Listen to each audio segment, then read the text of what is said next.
Alright, here we have just a small piece of purple heart, and we're going to just make a little goblet out of this. It might be a little funny shape because it's, I don't know, let's see how it comes out, but I'm going to show different techniques. I'm going to use the round carbide cutter to shape the outside with just kind of some spindle turning, and then we'll move to hollowing.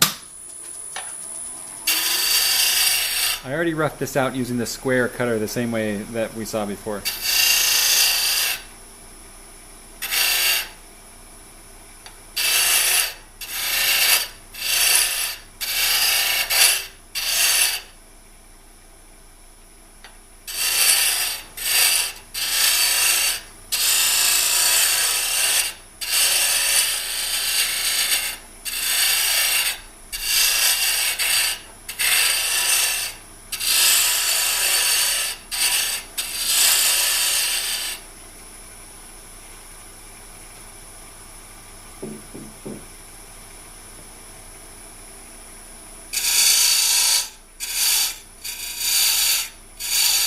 Marking the bottom of the goblet using the Easy Wood diamond detail tool.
This diamond tool is great as a detail spindle gouge. You just bring it down here.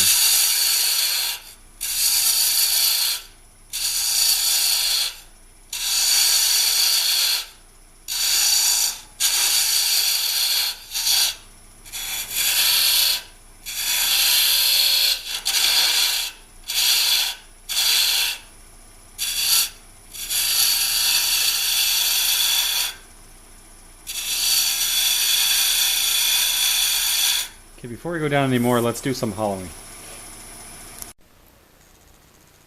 Okay, I'll show you two different ways of doing this. First, I'm going to use the Glen Teagle diamond tool, put it on an angle, actually back this tool rest up just a little bit. What's one thing with carbide tools, you often have to back it off a little more than you would with your traditional tools to get your bar nicely on the tool rest. Hold it at an angle, we're going to start on the inside and go out.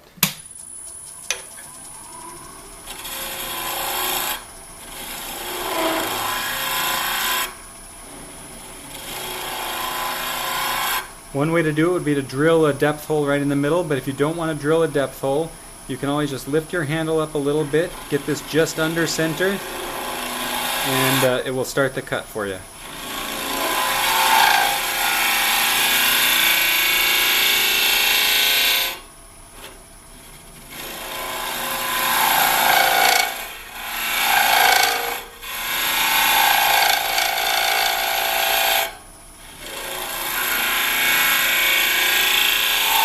Getting some great curly shavings off of here.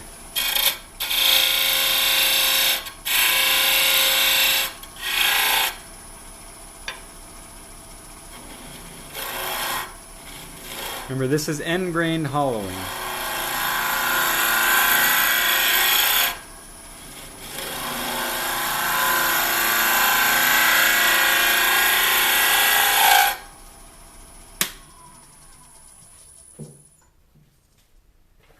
Another tool that's great for this is this round cupped carbide tool from Harrison Specialties. Mike Hunter also has a tool just like this. Use it pretty much the same way. Start a little below to start the cut. On an angle.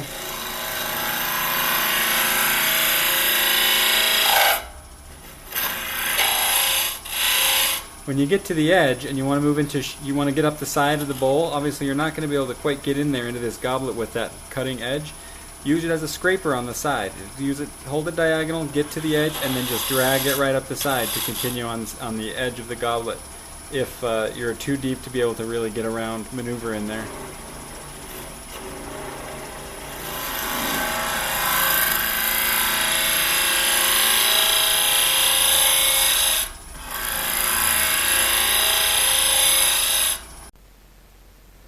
Okay, just a little more on the end grain hollowing. I'm still using this tool from Harrison Specialties. Again, put it in at an angle, lift your handle up and towards you a little bit so you're just under the middle if you want to catch that little nib and start the cut. And bring it around, bring it out in shear scraping mode. Now when you're end grain hollowing, you're in there, how are you going to tell that you're at the right angle here? When I made the tool handle for this, the ferrule on my handle has this little nub in the ferrule that grips it onto the wood. I just made sure to put that exactly at the same spot as the top of the cup of the carbide bit, so that I can just look at the ferrule down here and I will know which direction this is facing up here. When you're down in here, especially if you're going a little deeper, this is obviously not a very deep thing, I can kind of see it, but if you can't see it, you're going to want to make sure you're at the right angle, so just look somewhere else. It'll be a little easier to tell that you're at the right angle. If you go straight in like this, you're going to be in trouble. You're going to get a lot of grabbing and it's going to take it out of your hands. It's going to be quite a catch. Always at an angle like this, cut across the bottom, up the side like this in a shear scraping action. Okay, I've got it hollowed out all the way down there just using that cupped carbide tool, and I've done some sanding here on the inside and the outside because as this gets thinner, this is going to get harder to work with. Now we're going to start taking this down for the stem of the goblet, which is going to be pretty short, and then the base. Again, just a demonstration here of carbide tools. I'm going to use the Easy Wood diamond cutter for this. I'm going to actually move the camera a little further out because I don't have room for my tool handle there.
I want to put a couple of beads right in here.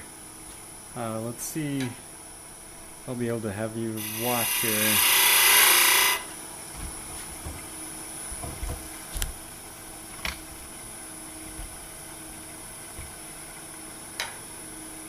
This is the pointed diamond tool.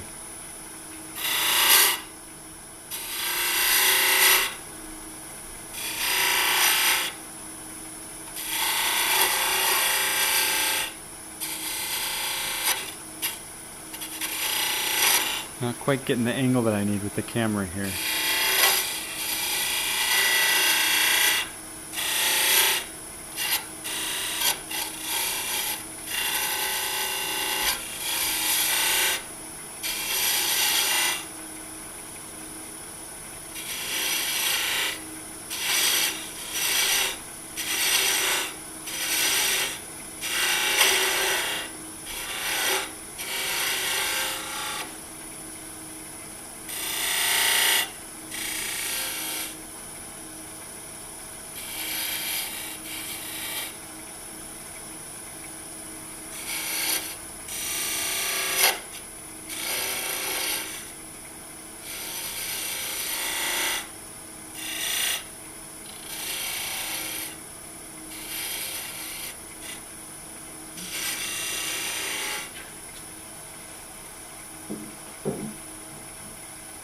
with the camera here, it's a little difficult to get in there as far as I need to, but we'll call that good for now.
Okay, finished reducing this down, done some sanding here.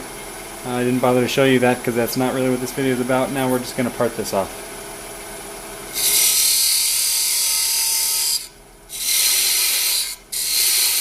I'm using a standard thin parting tool. Easy Woods actually does make a carbide parting tool now, and I don't have one. I'm not sure I mean, even I don't think I'd go that far with carbide right now, but they do have one.